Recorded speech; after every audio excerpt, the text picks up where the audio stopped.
Bienvenue sur Télé Tchad. Mesdames, Messieurs, le paludisme fait l'objet de ce nouveau numéro de l'émission Focus Santé. Et sachez qu'au Tchad, le paludisme représente le premier motif de consultation, d'hospitalisation et de décès avec une estimation de 4000 décès par an. Une catastrophe face à laquelle le gouvernement innove en mettant en place un nouveau plan de contingence lancé en juillet dernier. À quoi consiste ce nouveau plan? Pour quels résultats? Des interrogations aussi pertinentes pour lesquelles nous recevons sur ce plateau Dr Mamad Saleh Diar, coordonnateur du programme national de lutte contre le paludisme au Tchad. Bonjour docteur. Bonjour. Bienvenue sur ce plateau. Merci de m'avoir invité. Docteur, l'ancienne méthode consistait à distribuer des moustiquaires imprégnés avec des campagnes de chimioprophylaxie, mais en 2021, vous avez mis en place un nouveau plan de contingence. Est-ce que l'ancienne méthode ne marchait pas ou bien qu'est-ce qui vous a amené à proposer ce nouveau plan de contingence pour lutter contre le paludisme? En fait, comme vous le savez, il n'y a pas une seule stratégie qui peut être efficace pour le paludisme. Et donc les moustiquaires font partie de ces stratégies. Parce qu'elles permettent d'être en même temps des mesures barrières contre le moustique, mais aussi à cause de produits d'imprégnation, ils sont aussi en fait des barrières chimiques.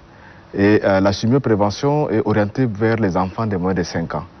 Parce que ce sont les personnes qui meurent le plus de paludisme. Si vous prenez sur 100 décès, il y en a 55 au moins ou 60 qui sont en fait les enfants de moins de 5 ans. Et donc c'est pour ça qu'il faut une stratégie propre à ces couches qui est très vulnérable pour la lutte contre le paludisme.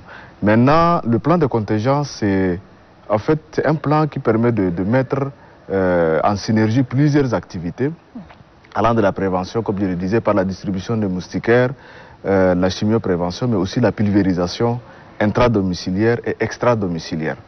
Et en même temps, tout ce qui est activité d'assainissement et aussi la prise en charge à travers les diagnostics et aussi les traitements. Et donc ce plan, c'est une façon on s'est retrouvé avec toutes les parties prenantes pour proposer quelque chose tout en ayant plusieurs axes stratégiques. Et quels sont ces axes-là? Les axes stratégiques, comme je le disais, au niveau de la prévention, nous avons la distribution des moustiquaires, où on a distribué entre 2020 et 2021 9 millions de moustiquaires.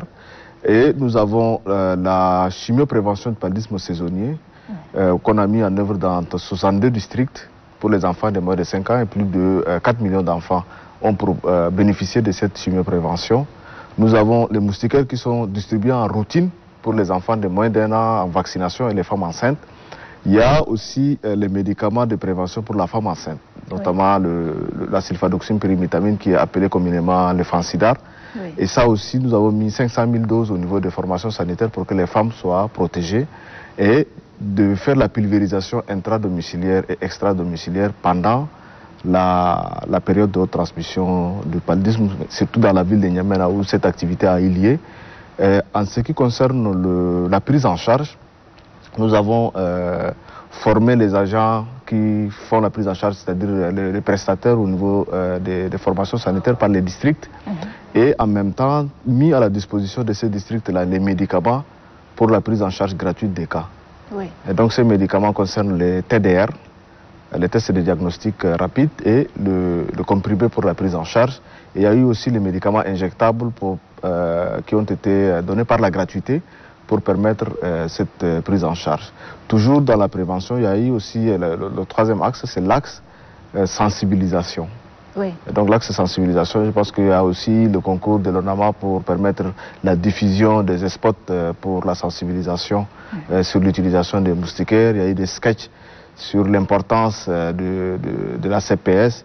Il y a eu des sketchs sur l'importance aussi de la femme enceinte d'aller au niveau des formations sanitaires pour bénéficier de ces traitements. Mais il y a eu aussi des panneaux de sensibilisation que nous avons mis au niveau de tous les grands axes. Les types de panneaux que vous voyez sur les grands axes au niveau de N'Djamena, nous avons mis aussi au niveau de tous les districts du pays, en arabe et en français, pour sensibiliser la population. Et il y a aussi l'axe qui est l'assainissement, qui revenait maintenant au niveau des communes. Et donc pour cette année, nous félicitons vraiment la mairie centrale qui a fait quand même beaucoup d'activités de curage. Même s'il reste beaucoup à faire, il y a eu quand même une volonté de faire ces activités d'assainissement-là que nous saluons quand même. Alors, docteur, ce sont là les grandes actions entreprises pendant le lancement de ce plan de contingence. Alors, dites-nous quels sont les impacts de ces actions sur la vie de nos populations? Alors, l'impact généralement, surtout si on se pose sur à la place en fait de la population, je pense qu'il faut une enquête et il faut aller vers cette population-là, poser la question, quelle est leur appréhension par rapport à cette année. Par contre, pour nous, ce qui nous permet de dire que nos activités sont efficaces, ce sont les données. Les données, puisque comme vous savez, le paludisme est sous surveillance épidémiologique depuis plusieurs années déjà, je pense que ça fait 11 ans, avec au même titre que la méningite, la rougeole, ainsi de suite. Et donc, il y a des données de manière hebdomadaire qui sont collectées et chaque semaine, les données remontent au niveau en fait, de la direction de surveillance et ces données sont comptabilisées de semaine en semaine pour savoir où est-ce qu'on en est avec le paludisme et par comparaison par rapport aux autres années. Et je vous assure que par rapport à l'année 2020, il y a eu beaucoup d'améliorations. Docteur, le contenu de ce nouveau plan de contingence là est si serré que je me demande bien, est-ce que vous avez pu quand même respecter le calendrier d'exécution? Est-ce que ça a été fait? Alors, à ce niveau, je dirais que la bonne nouvelle, c'est que toutes les activités qui étaient prévues dans le plan ont été quasiment à plus de 90% réalisées. Il y a eu quand même certaines activités qui ont connu un petit retard avant la réalisation. C'était la distribution des moustiquaires qui a eu lieu après la pulvérisation dès le mois de juillet, mais quand même c'est en août qu'on a réalisé cette activité-là. Ce qui nous a un peu aidé aussi, c'est les retards, surtout pour N'Djamena, les retards en fait du début de la saison de pluie cette année. Et donc, mais ça c'est pas quelque chose qui est prévu, mais sinon quand même on n'était pas très en retard, mais puisque les pluies avaient commencé un peu tardivement, et donc on était quand même dans le temps. Okay. Le nouveau plan de contingence contre le paludisme est, selon le coordonnateur du programme de lutte contre le paludisme, exécuté à 90%. Pourtant, regardez avec nous ce reportage tourné dans quelques hôpitaux de la place sur le paludisme 2 mois après le lancement de ce plan. Hôpital de l'Amitié Tchad-Chine, le pavillon des urgences pris en otage. La malaria reprend le poil des bêtes en cette période. Sur les lits, des malades gémissant leur douleur, pris en charge par le personnel soignant. Pendant que nous y sommes, des nouveaux cas s'ajoutent.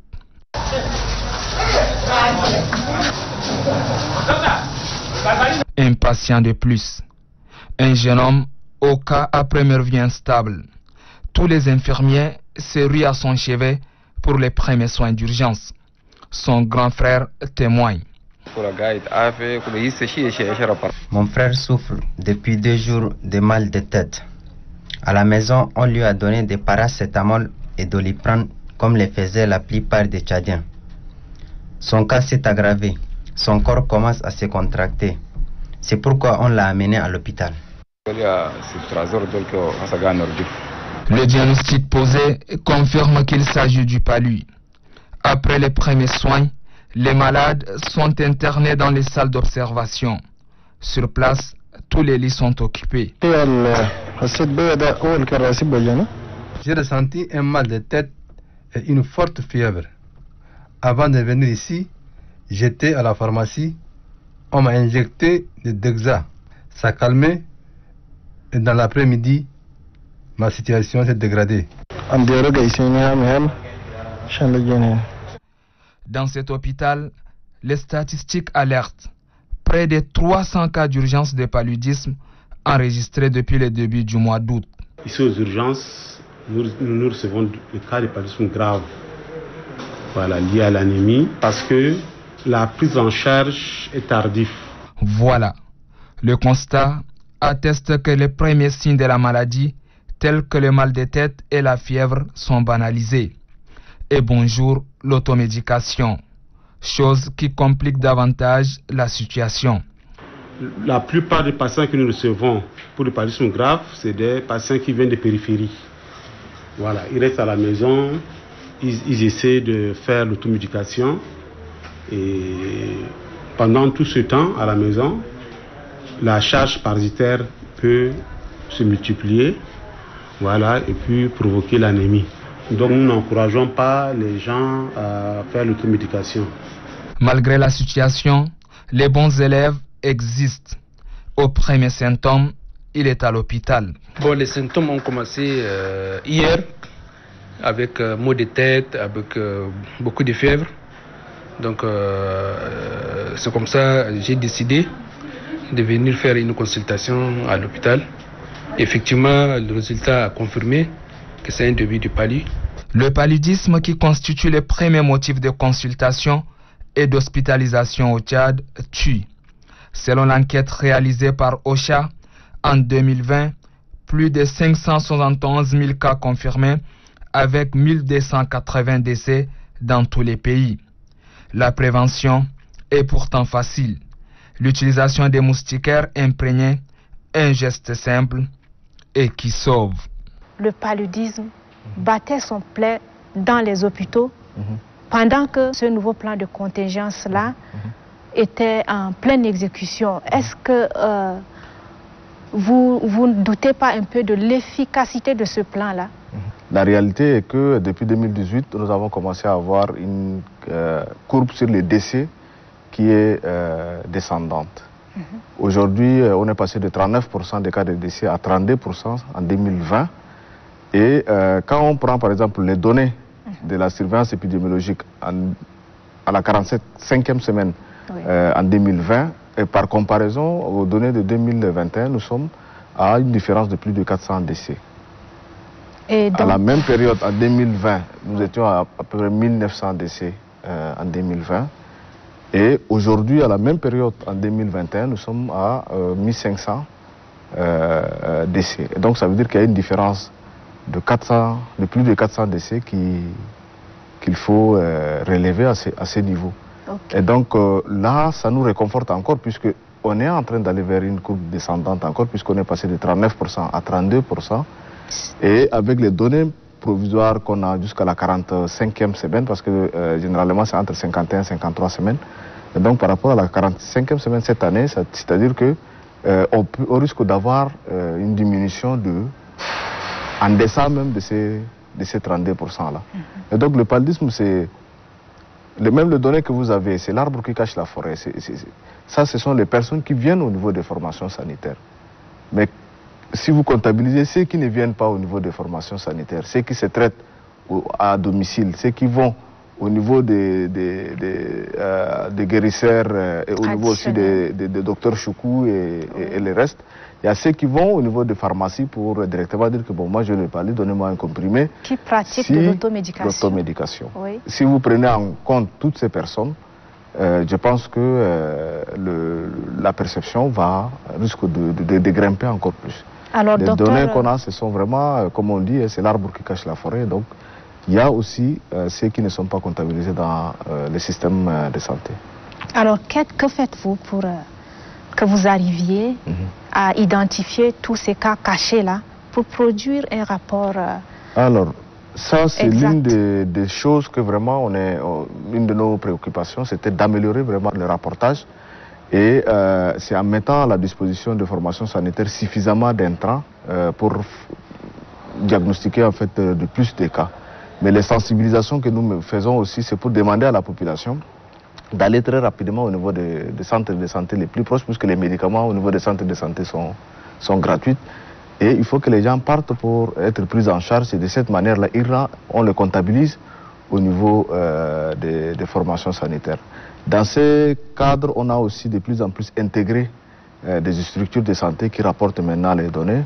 Imaginez, avant 2018, les hôpitaux, même les grands hôpitaux, comme l'hôpital central, l'hôpital de la Renaissance, ou bien l'hôpital Mère-Enfant, ou l'hôpital de l'Amitié Tchad-Chine, on n'avait pas leurs données au niveau du programme. Nous avons, de commun accord avec le directeur des hôpitaux, désigné des points focaux au niveau de ces hôpitaux-là qui récoltent les données, qui collectent les données et ils mettent à notre disposition ces données-là. Je vous assure que ça nous a permis d'avoir un important nombre de cas qui ne rentraient pas dans au niveau du système de santé qu'on les a intégrés, mais nous sommes allés aussi vers les structures privées. Oui. Aujourd'hui, on a réussi à avoir 6 cliniques privées qui rapportent les données. Vous imaginez des cliniques privées qui rapportent les données. Et dans le futur, ce qu'on voudrait aussi, c'est d'avoir les grandes pharmacies. Ce qu'on est en train de vouloir faire, mettre à la disposition de ces structures, des TDR. Et dès que la personne vient, ils testent, ils comptabilisent et ils peuvent maintenant mettre à la disposition de cette personne les médicaments. Puisque tout fièvre n'est pas forcément le palu. Mais tout fièvre nécessite quand même de rechercher si ce n'est pas le palu avant d'administrer les traitements. Donc vraiment, nous sommes en train d'aller vers l'amélioration du rapportage. Maintenant, au niveau du ministère de la Santé, il y a un logiciel qui tarde quand même à décoller. C'est ce qu'on appelle le DHUSD, qui permet d'avoir les données sanitaires au niveau des différents districts. Et ça, c'est quelque chose qui est connecté et en temps réel. Dès qu'au niveau de X centres de santé, les données sont compilées, au niveau central, on arrive déjà à recevoir ces données-là. Et ça permet aussi d'avoir un seul circuit de circulation des données et en même temps d'améliorer vraiment les rapportages. Alors, docteur, vous parlez de la gratuité du traitement de paludisme. Est-ce que vous vous rassurez vraiment que le traitement du paludisme est gratuit dans les centres de santé? Oui. Si c'était gratuit, pourquoi la population ne viendrait pas se faire soigner que de pratiquer l'automédication au quartier? Alors, ça, est-ce que c'est lié à la gratuité? Je pense qu'il y a aussi une question de volonté, mais il y a aussi une question d'information. Aujourd'hui, on fait beaucoup de communication derrière ça. Je pense qu'il y a des spots qui est diffusé au niveau de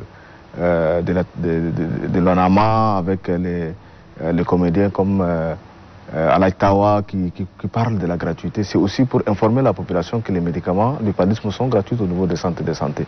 Parce que tout le monde n'a pas cette information-là. Puisque, docteur, dès que vous arrivez à l'hôpital, on vous oriente à la caisse. Et quand vous partez à la caisse, c'est pour payer. Alors, on ne peut pas vous orienter directement au niveau de la caisse. Je pense que généralement, ce qui est fait, c'est quoi? C'était reçu par quelqu'un qui te fait peut-être acheter une ordonnance et ensuite tu es consulté. Maintenant, après cette consultation-là, en fonction de la maladie que tu as, qu'on t'envoie au niveau de la pharmacie pour payer. Maintenant, je pense que, comme je le disais, il y a un manque d'information à ce niveau. Si vous partez au niveau des hôpitaux, les grands hôpitaux, les districts, les hôpitaux des districts, il n'y a pas de... il y a une petite quantité en fait de médicaments de la gratuité qui sont mis à la disposition par la direction de la gratuité des soins.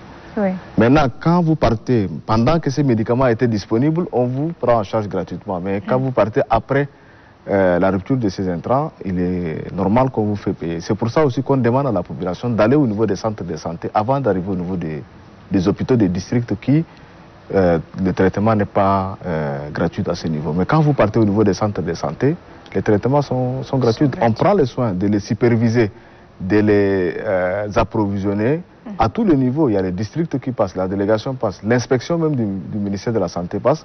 Et vous avez vu aussi les visites inopinées du ministre de la Santé, du secrétaire d'État, du secrétaire général. C'est pour descendre au niveau des centres de santé, voir l'effectivité vraiment de cette gratuité-là. Mais la gratuité aussi est mal comprise. Les gens viennent au niveau des formations sanitaires pour avoir tout gratuitement. Ce n'est pas tout qui est gratuit. Les tests pour le paludisme, c'est gratuit. Les comprimés pour le paludisme, c'est gratuit. Mais si vous avez besoin qu'on vous donne, en fait, je ne sais pas, du paracétamol ou un antibiotique ou un autre antalgique, vous achetez puisque ça ne rentre pas dans la gratuité.